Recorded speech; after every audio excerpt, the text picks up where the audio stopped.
Fala pessoal, sejam bem-vindos ao Varejo Insights, um podcast do Bora Varejo, aqui diretamente de Nova York. A gente está iniciando a nossa temporada 2025 com o oferecimento da Stone, a sua melhor escolha em meio de pagamento, Tecla T, empresa de tecnologia, JHSF e Contrip, o software de gestão de viagem mais popular do Brasil. Bom, aqui é um lugar onde as marcas investem na educação do varejo brasileiro para poder construir um futuro com mais eficiência, mais inovação, através de tecnologia e muito conhecimento aplicável para o seu negócio, para o seu varejo. Então, bora construir, aproveita os episódios, caderno e papel na mão, anota os insights e bora vender.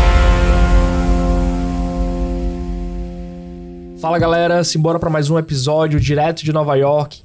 Estamos no canal do Bora Varejo, fazendo a cobertura da NRF, e esse episódio só é possível por conta dos nossos patrocinadores. Então tem JHSF, Stone, Contrip e Tecla T. Hoje a gente vai bater um papo sobre tecnologia, só tem fera aqui do meu lado sobre tecnologia. Então tô com o Gui, da Smart NX. Fala Gui, bora pra Obrigado cima. pelo convite, hein? Bora pra cima. E tô com o Prota do grupo 7. E aí, Protinha? Bora, mais um, Rafinha, hein? Muito bom. Mais um. Galera, a gente vai tentar nortear o nosso papo falando de tecnologia com varejo. Então, como o varejo vem sendo transformado pela tecnologia, alguma coisa nessa linha. É isso aí. Onde a gente vai bater um papo, né? É isso aí, a transformação, né? A gente muitas vezes vê o mercado de varejo acelerando, se transformando, mas por trás dele tem muita coisa acontecendo. E a tecnologia é uma das bases para isso acontecer. Então, a gente juntou esse trio maravilhoso, ali, né? Esse back-end, esse trio maravilhoso que a gente está aqui. A gente acredita muito nesse negócio de parceria. Acho que as pessoas que estão aqui, né, neste movimento, né, NFR 2025, aqui em Nova York, eu acho que a gente se conecta muito, a gente vem trocando muito desde manhãzinha, conversando. Já o terceiro com o Rafa, então eu tenho o prazer de conhecer você, a história da Tecla T, o quanto isso foi importante até para mim engajar. E a gente poder se conectar com o Gui, me conectei hoje, mas a gente já fez um podcast junto. Então acho que é sobre isso, é como que de fato os negócios vêm sendo transformados através da tecnologia. Então não é vender serviço, ou vender produto, ou vender... É realmente transformar, ajudar as pessoas a serem... entrega, sobre né? entrega. O que é a percepção do nosso cliente É na borda. isso. Então como que ele pode ganhar mais dinheiro? Que eu acho que o foco é esse, né? Então como ele primeiro, deixa de perder dinheiro. A gente falou agora sobre uma empresa de software que estava aqui, a VR Software, falando sobre isso, né? Ele tem um legado muito legal, porque ele fala assim, eu não entrego só o front-end ali, não é só no caixa. Eu entrego um BI para ele entender se ele está comprando melhor, eu entrego segurança para ele. Então, é muito legal porque ele tem esse ecossistema, ele nichou no público que é o pequeno varejista de loja de bairro. É isso, Gui. Ou seja, ele conseguiu trazer, além de trazer tecnologia, ele trouxe também a pessoalidade do atendimento. Foi bem bacana. Então, é um prazer poder estar aqui com vocês, dividir essa mesa tão gabaritada de pessoas super importantes aí, super relevantes no mercado. Tamo junto. Bora nessa. Prota, o que é que o Grupo 7 faz? Explica pra galera como é que a gente conecta isso com o varejo. Perfeito. Bom, o Grupo 7 ele é composto por 3 empresas, né? Então, essas empresas elas foram evoluindo durante esses anos. Eu comecei o menino, né, do computador, eu era o cara da informática, arrumava todos aqui, né? Eu arrumava impressora, arrumava computador. Carregava computador, formatava PC. Fazia essa loucura toda. Destravava Play 3? Né? Quase isso. Porque a gente de tecnologia tem muito esse... Né? Você chega na casa de alguém e fala, o meu ar-condicionado não está funcionando. Ele acha que é com a gente. Exatamente. Isso. Mas a gente sempre foi... E lá atrás a gente não enxergava, acho que obviamente pela maturidade, mas a gente sempre foi pessoas que fomos disruptíveis para os outros, acreditando que a gente podia fazer as coisas. Então, a 7 ela nasceu dentro da casa de um amigo meu, eu comecei a prestar serviço, 16 anos eu saí de casa, então tive problemas particulares, saí de casa e fui tentar a vida. Eu era técnico em informática, né? Trabalhei numa loja de informática. E eu sempre trouxe para mim, hoje é bonito, às vezes se fala muito no palco sobre isso, né, Rafa? De fazer o seu melhor, aquela coisa. Naquela época, cara, não se falava muito disso, até porque não tinha esses podcasts, não tinha nada disso. Mas eu sempre me posicionei assim, né? Fazer as coisas da melhor forma possível. Podia não ser a melhor solução, a melhor forma de entregar, mas era o meu melhor, né? Então, em vez de eu falar só de suporte, de arrumar computador, eu sempre pensava, o que é importante para o cliente? Aonde está o dado dele, né? E naquela época eu falava, onde está a informação dele? O que de fato, se parar, pode deixar o cara ganhar dinheiro, etc. E aí eu trabalhava nessa loja de informática, chegou num momento ali, depois de 1 ano e meio, eu senti que eu estava no teto, né? Eu falei, poxa, eu posso evoluir. E naquela época tinha muita certificação Microsoft. E na faculdade, eu era eu fazia parte de um programa chamado MSP, que era Microsoft Student Partner. Então a gente fazia palestras na faculdade, imagine, menino, 16 anos, 17 anos de idade, eu tinha acabado de entrar na faculdade, eu terminei o terceiro, já entrei na faculdade, e a gente falava sobre tecnologia. Foi a primeira vez que eu senti, de fato, que a gente podia fazer algo importante. E aí que veio um grande legado para mim, até hoje, falei no podcast passado, que é olhar para trás, cara, e ver minha família se orgulhar, a hora que eu tiver meus 70 anos, que eu transformei a vida de pessoas que trabalharam comigo, pessoas que eu atendi e parceiros que a gente negociou. Então, o meu negócio é muito transformação digital e eu levo essa essência de vida. Então, eu olhava quando eu arrumava uma impressora, um computador de alguém, o cara falava, poxa vida, você resolveu um problemaço para mim. Às vezes o problema dele era só a impressão que não saiu. Era o computador que ele queria jogar, whatever. A questão não era o fim, né? Era como eu entregava esse e-mail. E aí a gente começou nesse processo de Service Desk no primeiro, segundo, terceiro ano e depois a gente evoluiu, né? Então a gente veio a 7IT, que foi o início de tudo, ela existe até hoje, chama 7IT Tecnologia, que é o core principal. A gente evoluiu para a área de core de servidores, né? Então a gente a gente era aquele tradicional empresa de servidores, sala de servidor, montava arquitetura, hack, gelado que igual aqui, a gente tá passando frio, aquela coisa toda. E aí em 2000, a minha filha, eu casei, né? E aí a minha filha foi encomendada, né? Ela estava na geração ali em 2013 e aí surgiu uma oportunidade. Eu tive um convite de ir para a Microsoft, num evento na Microsoft Brasil. Era um keynote, eu nem sabia o que era isso. E aí eu recebi o convite, eu falei, poxa, o que eu vou fazer lá, cara? Né?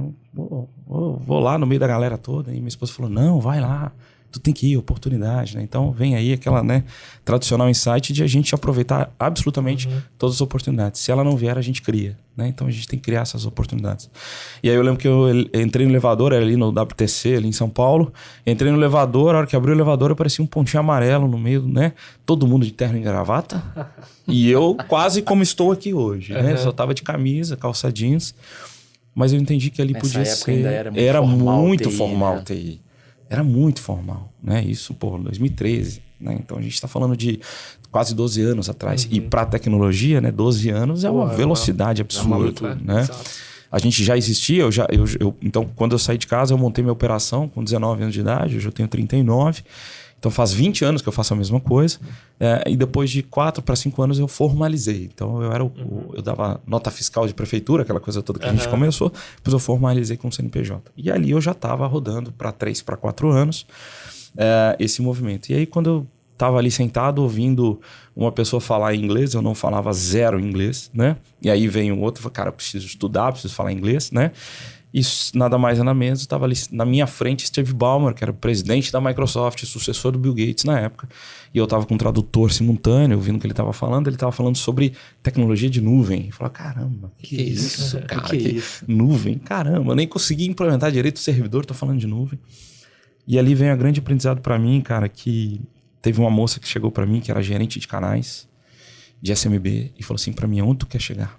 Né? O que você quer fazer da tua vida? E aí eu falei o que me proporcionar, mas desde que seja aquilo que eu acredito desde quando eu comecei. Transformar de fato a vida das pessoas. E eu vou falar um ponto depois que eu fiz isso na pandemia, comentei contigo, né, Rafa? Né? Que quando a gente tá bem, quando a gente tem troféuzinho, quando a gente tá bem relacionado, aí que é a hora que se prova de onde você veio. E na pandemia foi uma prova para mim, porque eu precisava entender se aquilo que eu me propus lá atrás, ele estava vivo dentro de mim ainda como legado. E aí ela me convidou a participar de um treinamento por 28 dias, eu não falava inglês, nos Estados Unidos, em Seattle, que é onde é a base da Microsoft, ficou em Redmond, né? Bem legal. Cara, eu não falava direito inglês, não tinha passaporte, não tinha visto, tinha absolutamente nada. A Microsoft fez uma carta convite. Em 30 dias eu tirei meu visto e embarquei. Como é que eu embarquei? Cara, fui no Itaú lá e peguei um dinheirinho emprestado e de verdade fui, cara. Já começou a empreender ali, né? Pô, eu tinha que me virar, né, cara? Eu andava num golzinho, caindo nos pedaços e é o que eu tinha pra fazer, né? E minha esposa é sempre junto, tô com a minha esposa desde 17 anos de idade, então sempre me incentivando a não desistir, né?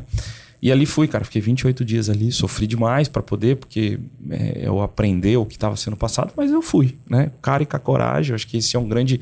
Nós três aqui, eu acho que tem essa visão, o Brasil é muito difícil, o que mais a gente tem é coragem. Você olha aí na internet, você pode ter $1 milhão, R$1, a diferença é você ter coragem, né? Então, Eu fui ali, me joguei e comecei a aprender sobre esse negócio. Então, aí eu transformei a SET em 2013 na empresa que ela é hoje e ela evoluiu, que é uma empresa de transformação digital, de serviços, né? Ela tem muito foco em serviço. Eu transaciono computação de nuvem, ou seja, eu vendo data center, eu vendo cibersegurança, a gente mitiga o dado dele desde o início da jornada. Então, desde a entrada principal lá do e-mail dele até a entrega final, a gente mitiga esse dado para que ele não tenha vulnerabilidade, para que o negócio dele não pare e para que ele possa se preocupar com o core business dele, né? Então, a gente falou muito disso esses dias. Falou sobre IA, né, Rafa? Então, como a IA vem acelerando o varejo, como a IA vem acelerando esse processo de atendimento ao cliente, experiência ao cliente, mas a gente não pode esquecer da tratativa desse dado, porque esse dado está aí. Não, né? E segurança é um fato muito importante, né? Porque quanto mais... O mundo está cada vez mais tecnológico, né? E às vezes a gente negligencia security, né, nas nossas empresas e só vai pensar quando acontece. É isso. E uma coisa que no podcast anterior o pessoal falou aqui sobre fazer o básico, insight da NFR, né? Voltar a fazer o básico. E às vezes a gente fala que cibersegurança, às vezes pensa-se que cibersegurança é muito escalável, um negócio muito acima. Não, cara. O maior foco de ataques que tem no mercado hoje é SMB. Porque esse cara ele não está preparado. Ele está mais vulnerável. Está vulnerável. O grande player ele já está preparado ou já está com camadas, né, Rafa? Cibersegurança são camadas. Eu faço uma analogia para o meu cliente que não entende. Ele fala assim, ó, tu vai entrar no prédio teu, lá no teu apartamento em São Paulo, você tem câmera, você tem porteiro, você tem sensor de calor, você tem N camadas de segurança que vão fazer que proteja o teu bem que está lá em sua casa. Cibersegurança é a mesma coisa. Então eu faço camadas de segurança para que eu minimize o teu risco. Estou 100% seguro? Nunca. Mas eu minimizo o teu risco. Então, às vezes o básico, tratar teu e-mail, as 46% das vulnerabilidades que são atacadas hoje vem por e-mail.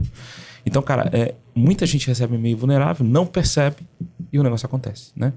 Então a gente está nessa jornada de transformação. A gente tem um novo modelo de uma nova empresa também de serviço. E por fim, o ano passado eu decidi, com essa escala, a gente em 2023 atendemos todos os estados do país, então 26 estados mais Distrito Federal.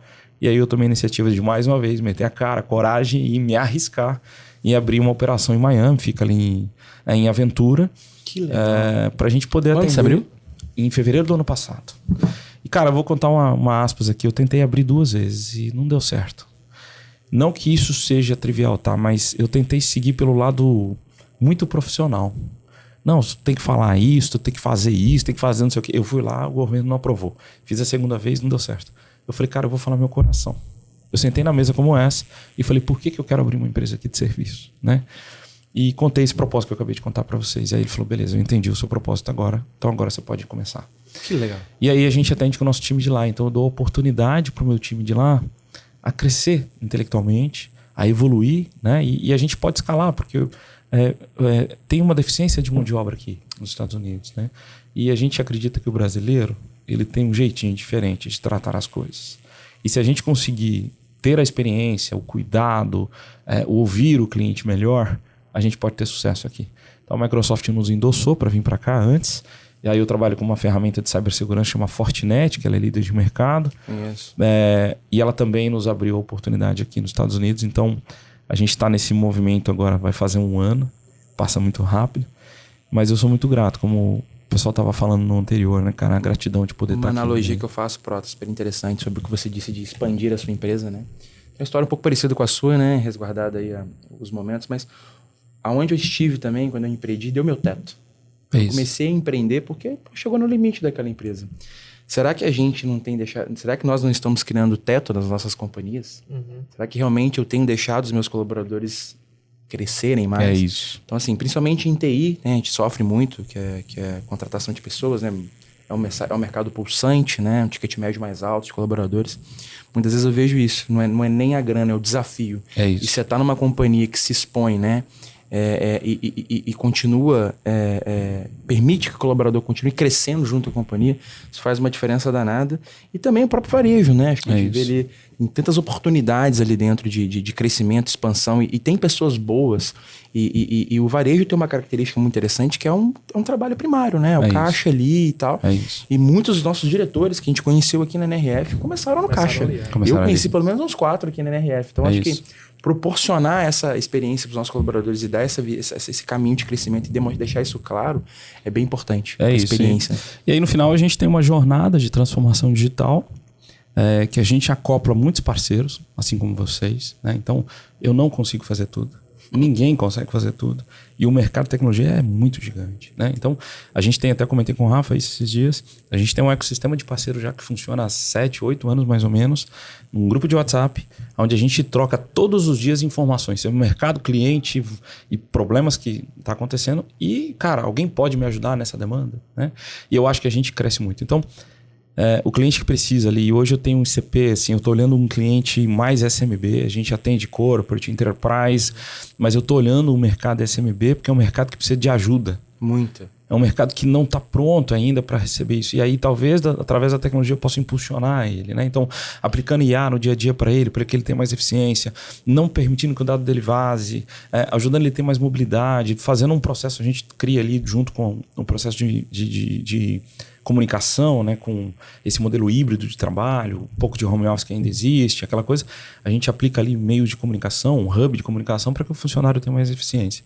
Então, a gente passa por uma jornada de transformação, chama Digital Journey, que a gente colocou, que é segurança, modernização do ambiente dele, com cloud e produtividade, e serviços pré, né? Então, a gente trabalha para que as coisas não aconteçam, da continuidade do negócio. Então, se eu tiver uma interrupção, um ataque em tempo real, eu consigo enxergar isso previamente e permitir e tratar essa vulnerabilidade, esse problema, antes que afete a operação dele. Então, a gente acredita muito que se eu trazer isso para ele e permitir que ele continue trabalhando sem uma interrupção, a gente está legal. Então, eu me boto como uma base aí na operação. Pronto. Pode não ter um número fechadinho, mas pode ser por cima. Quantos % da tua base tu acha que te contrataram já precisando e quantos te contrataram para se preparar para não precisar? Eu vou te dizer um número, talvez, obviamente, como você falou, não exato, mas eu tenho essa visão porque a gente fez muito esse trabalho. Hoje eu recebo muita indicação do próprio fabricante, né? Então, estava comentando sobre esse negócio de vender. A gente recebe muito indicação da própria Microsoft e de outros players que a gente trabalha. Então, o lead vem com a necessidade já. Pronta. Já tá precisando, né? Cara, aconteceu, vazou o dado, eu preciso... chegou a pandemia, eu preciso todo mundo ir para casa, o que eu faço? Aquele desespero. Então, do que a gente falou, acho que um pouquinho domingo, a minha meta, ou a minha missão hoje é fazer um processo de evangelização. É um processo de mostrar para ele que isso pode acontecer e eu posso ajudar ele a não acontecer essa dor. Porque muitas vezes ele não vai comprar de fato que não dói. Você não vai no médico lá simplesmente porque não dói. A gente tem essa... E ele já tomou prejuízo às vezes, né? É isso. Se você perguntar no nosso ecossistema de pessoas, são pouquíssimas pessoas que fazem exames periódicos. Não, era aí onde eu ia chegar. Eu acho que a relação que essas pessoas, essas empresas, elas têm com a segurança na tecnologia ou com a tecnologia de maneira geral. Às vezes o empreendedor, já porque deu tão certo, não, cara, cheguei aqui, tá tudo certo. Não precisa. 30 anos esse negócio já funciona, nunca precisei, então não precisa. A gente estava conversando, acho que com o Thiago, e ele tem uma seguradora. É isso. Eu acho que a analogia é a mesma. Se a gente for parar para pensar a quantidade de pessoas hoje que não tem plano de saúde, ou que não acham que faz sentido ter um seguro de carro, um seguro residencial, ou que façam exames, acho que vai dar um número muito próximo, ou talvez até maior do que o que a gente tem hoje de tecnologia. Vou te dizer que 75% dos meus clientes chegaram já com problemas graves, e é mais difícil, né? Engenharia reversa é mais difícil. Quando você constrói a jornada do cliente, se o cara chega para ti e fala, vou montar uma empresa, ou estou no novo posicionamento, vamos criar uma jornada digital para que eu comece direitinho, isso é muito raro. Só que isso é doloroso demais. Tu é o dono da oficina, que o cara chegou com o carro acabado lá. Muito. Assim, porra, por favor, conserta. Vou consertar. Vai ser mais caro do que se tu tivesse feito um seguro ou a manutenção preventiva, né? Exato, é isso aí. Porque um problema puxa o outro, né? Tu não vai no médico fazer um exame periódico, tá com uma dorzinha no peito, chega lá, você já foi, né, cara? Então, assim, um desafio. Comprometeu. E tem aumentado muito, né, Prota? Tem acompanhado. Absurdamente. Até nós, como software lá, esse ano, por exemplo, a gente redobrou a camada. Acho que eu tava com 2 ou 3 camadas. Falei, cara, acho que vou precisar mais umas 3 aqui, porque e é criativo, né? E outra coisa muito importante, acho que o pessoal não sabe, tem a famosa engenharia social, né? É isso. Que é, muitas das vezes, a maior parte dos ataques vem por engenharia social. Engenharia social é o seu funcionário que clicou no link. É isso aí. Ele não deveria ter clicado, ou seja, por mais que você tenha o melhor firewall, melhor antivírus, melhor tudo, não foi. Então, existe também um trabalho a gente está fazendo, inclusive, na nossa empresa, de catequização dos profissionais. Porque, assim, não adianta nada a gente trabalhar em cima de ter uma puta empresa, sendo que o colaborador também não tem um viés mínimo de receber um boleto e checar se tem lá a linha digitável, se o CNPJ tá habilitado. Então, e tem aumentado muito o volume de ataques que você falou e problemas. É super importante. Esse ponto é super importante. Tem um vídeo da Cisco no YouTube. Quem quiser procurar, dá uma procuradinha. É ataque de ransomware, que é sequestro de dados. Como ele funciona? É exatamente engenharia social. O que ele faz? Ele pesquisa a rede social do CEO da empresa, olha todo o lifestyle do cara, manda um e-mail para o RH, o RH se candidatando a trabalhar na empresa, o RH responde com assinatura.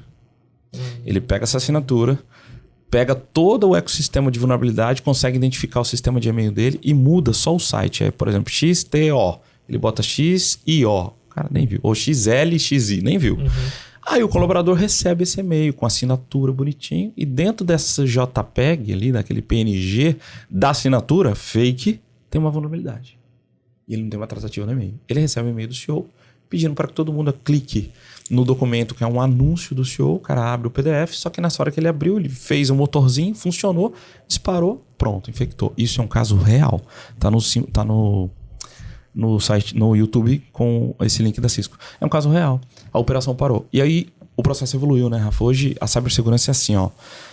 Antigamente tinha o sequestro de dados, porque é muito mais fácil você sequestrar o dado do cara do que você sequestrar ele. Então sequestrava o dado, pedia o ressarcimento pro Bitcoin, que é irrastreável. Que é outra, exatamente, que facilitou muito o hacker sobre isso. E aí hoje qual que é a evolução da vulnerabilidade, do risco?